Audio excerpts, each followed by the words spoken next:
Ang ginagawa po namin ngayon mga boss ay ayusin po namin itong bakod na marami pong mga crack. Sinimulan po namin ito mga boss sa pag-grinder. Pagkatapos nilinis po namin yung mga crack na pinag-grinderan para matanggal yung alikabok. Saka po natin timplahin yung ating E+ Procrete Heavy Duty Construction Epoxy. Ito po ay tinitimpla ng 1:1 ratio.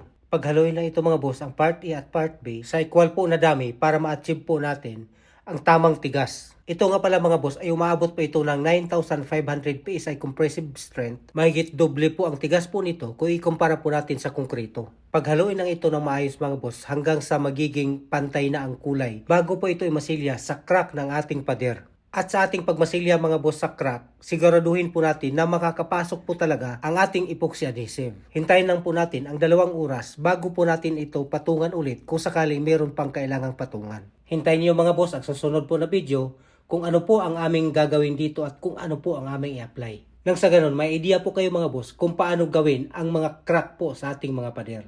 Maraming salamat po.